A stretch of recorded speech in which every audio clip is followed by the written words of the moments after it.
Salut à tous, c'est Articole. Alors aujourd'hui on se retrouve pour un nouveau tuto sur Coreact et donc aujourd'hui sur Sony Vegas où je vais vous montrer comment on peut enregistrer des effets et des présélections sur Sony Vegas pour pouvoir les réutiliser sur d'autres compositions.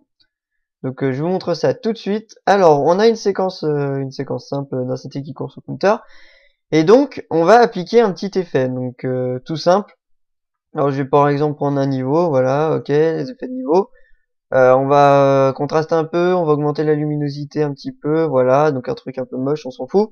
Voilà. Et donc par exemple, on a des réglages sur cet effet qu'on vient d'appliquer et on voudrait les sauvegarder. Tout d'abord. Donc ici vous voyez que vous avez une présélection et donc vous pouvez donner un nom à cette présélection. Donc par exemple, je vais l'appeler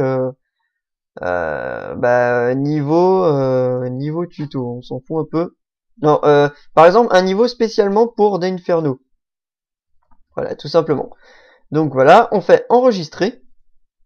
Et donc maintenant, admettons que je dérègle tout, je fasse un peu n'importe quoi et je veux récupérer mes réglages d'avant. Et ben maintenant, je peux aller sélectionner niveau d'Inferno, enfin la présélection que j'ai enregistrée, je la sélectionne et là, mes réglages reviennent comme quand je les ai enregistrés.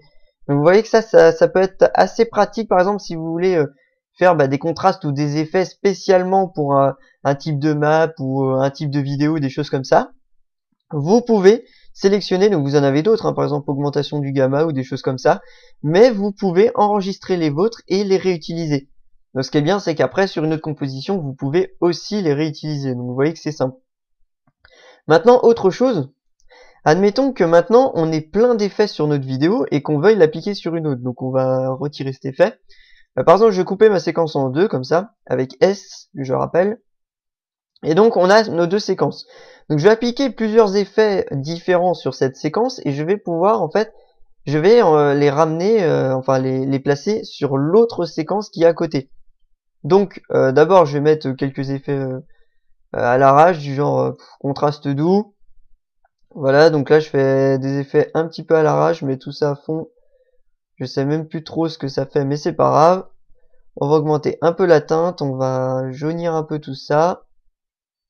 Voilà, et au niveau de la diffusion, non, on va laisser comme ça. Voilà. Je vais rajouter un autre effet du genre lumière de remplissage. Ok. Donc je vais tout mettre à fond. Donc là, ça va permettre d'éclaircir les zones d'ombre en fait, surtout.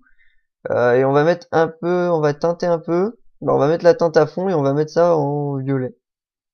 Voilà. Donc vous voyez en fait ici dans les zones d'ombre, enfin je sais pas si on le verra bien sur le tuto, les zones d'ombre sont violettes, vous voyez. Enfin voilà, certaines, les couleurs dans l'ensemble deviennent violettes, vous voyez, donc c'est un petit effet vite fait. Voilà, et donc je vais rajouter un autre effet, on va mettre rayon lumineux, allez, on s'en fout un peu. Donc là, la lumière en haut à gauche, donc je vais mettre la source ici, sensibilité, intensité à fond, et je vais modifier le mélange pour que ça s'adapte mieux. Voilà, on va faire... Voilà, on a un petit effet de rayon de lumière qui vient de par là, donc voilà. Donc vous voyez qu'on a nos effets qui sont ici. Donc on a l'effet sur notre séquence, enfin plusieurs effets sur notre séquence avec des réglages, et donc on voudrait les mettre sur cette séquence-là, donc sans avoir à les refaire un par un. Vous voyez que c'est un peu chiant si on a genre 7 ou 8 effets différents, bon faut y aller, mais le problème c'est que voilà, on va pas les refaire quoi. Et on va pas refaire une présélection à chaque fois. Donc ce qu'on va faire, c'est qu'on va aller dans les effets, et donc on va enregistrer tout ça en un ensemble pour les réimporter. Donc pour ça on va aller dans le chaîne de module externe, et donc on va faire enregistrer sous. Donc vous voyez qu'en fait on a trois onglets, donc ça c'est les trois effets qu'on a appliqués avec leur réglage, et donc on va faire enregistrer sous. On va l'appeler du genre effet Coreact, on s'en fout, voilà. On fait OK. Donc on a enregistré notre effet. Donc on n'a plus qu'à valider, enfin nos effets. Et donc maintenant on va aller sur la séquence numéro 2, vous voyez la séquence 1 avec les effets et la séquence 2 sans les effets. Et donc on va lui dire, on va rajouter un effet d'événement. Et donc là, on va retrouver justement ce qu'on vient d'enregistrer dans le package de filtres qui est ici, vous voyez. Aussi on peut aussi y accéder là. Et donc on a effet Coreact, donc celui que j'ai enregistré tout à l'heure. Donc j'ai juste à faire OK. Et donc voilà, j'ai importé tous mes effets sur la séquence en un seul clic, vous voyez, avec les réglages Et les réglages sont enregistrés et donc après on peut toujours les modifier. Et donc voilà, vous voyez que c'est assez facile et donc moi je vous conseille vraiment de le faire si vous voulez enregistrer. Si vous avez testé des effets que vous avez dit tiens c'est pas mal, ça pourrait m'être utile pour une autre vidéo, des trucs comme ça, ben n'hésitez surtout pas à enregistrer ce que vous avez fait parce que ça peut toujours être utile et vous pouvez toujours les réutiliser sur d'autres séquences. Donc vous voyez que là mes effets sont placés sur les deux séquences. Donc après, petite chose que je vais rajouter en plus rapidement, c'est par exemple si vous voulez charger une prévisualisation. Donc par exemple quand je lis, vous voyez que ça rame à mort et que la prévisualisation elle est pas à la qualité maximum. Et donc en fait vous faites Shift B et donc là en fait il va vous charger une prévisualisation sur toute la barre qui est là. Vous voyez, je vous ai déjà montré cette barre de prévisualisation.